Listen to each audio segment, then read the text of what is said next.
So I'm here with Nicole Langley, who's the president of the Earth Nest Institute. Is that correct? Yes, I'm director of Earth Nest Institute. And you guys are down in Crestone? Yes, it's a small nonprofit in, no, not Crestone. See, the thing is that you guys think of Crestone when you think of folks like us. But sometimes out in the middle of nowhere, there's a Crestonian in disguise. I am the nonprofit which is behind this Meditate 08 organization. Everybody has collaborated. We have had marvelous collaboration with this. My role was a quiet background role, which was someone has to be the corporate entity. Someone has to manage, the fiscal aspects and all of that stuff. And that was my role. And since I was so far away, I wasn't that involved in organizing this. But Don was. Don Moriali, he's just awesome, the way he put this together. And his whole crew. What was the lessons that you learned personally? You mean the spiritual lessons? Yes. I'll give it to you from the Zen point of view, You just get in there, both feet, and pretty soon there's no resistance to anything. You just keep working, that's it. You have to put your head down and work. And there's no resistance after a while. And so I kind of liked that. To me, putting the thing together was kind of like going on a long retreat, It drives you up against the wall. You're up until midnight. You say, fine, I have one more thing I can possibly do. And I know it's a little driven, just to surrender completely to the task at hand, I think was the big lesson for me.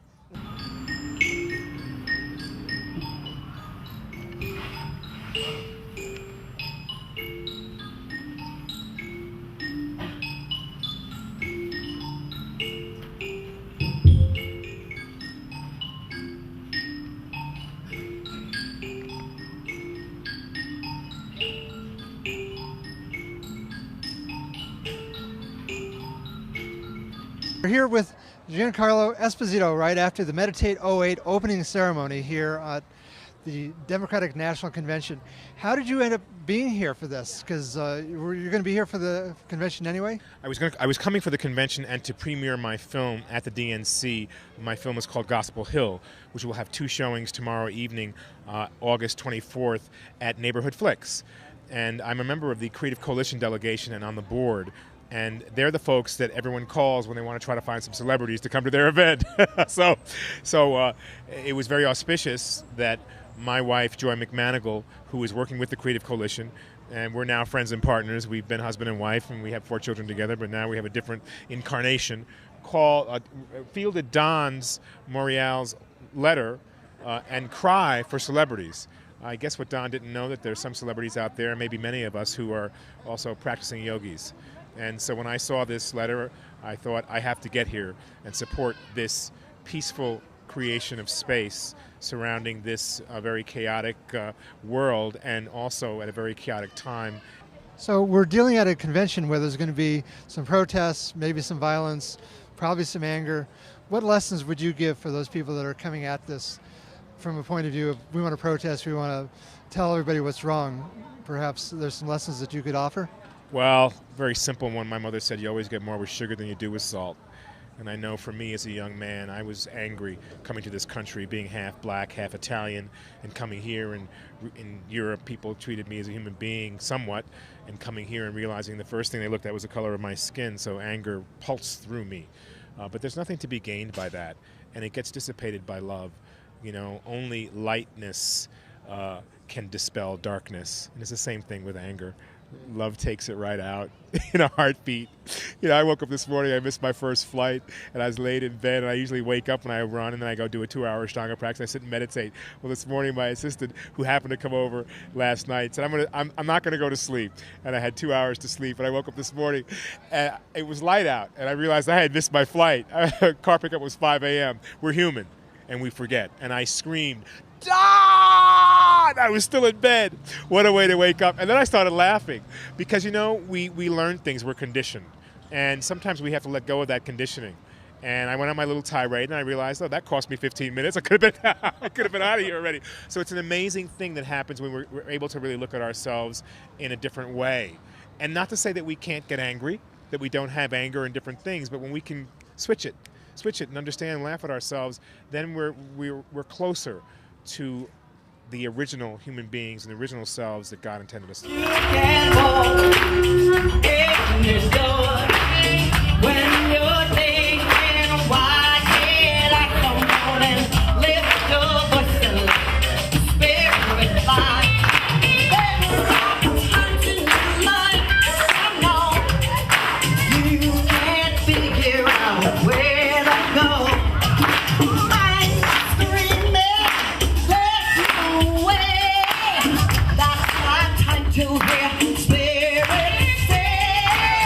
So I'm here with Roshi, take two, Roshi Dana and Henry, who is, you're the head of the Denver Zen Center? I'm the spiritual director of the... And we've just finished the Meditate 08 opening ceremony. What's your feelings about what just happened and how this fits into what's going on here at the Democratic Convention? I thought it was a very lovely opening with an intention of letting the spiritual teachers and some of the leaders in the community try to inform the convention with a spiritual perspective, trying to bring a spiritual perspective to the very heart of political, social, economic, environmental issues, which are what is of enormous concern at a time like this. And I think the spiritual community has something true and deep and profound to offer these deep concerns for the well-being of our country and the world. So I think it was a wonderful thing to do. And what do you hope is going to be the outcome? You're sitting here in the middle of what's going to be a very topsy-turvy convention. Even though it's scripted, there's some good chances there's going to be some things out on the street that may not be scripted. What's your sense of what you're going to accomplish in terms of benefiting the whole process? No attachment to outcome. Okay. We set the intention, and then what happens, who knows? Who knows? Do you have a vision of what you'd like to see happen? It's a little pebble thrown into the big, big pond. We set some things in motion. People might just fall by and experience meditation, experience a little bit of peace in this wonderful setting, and maybe that'll have an effect on their lives.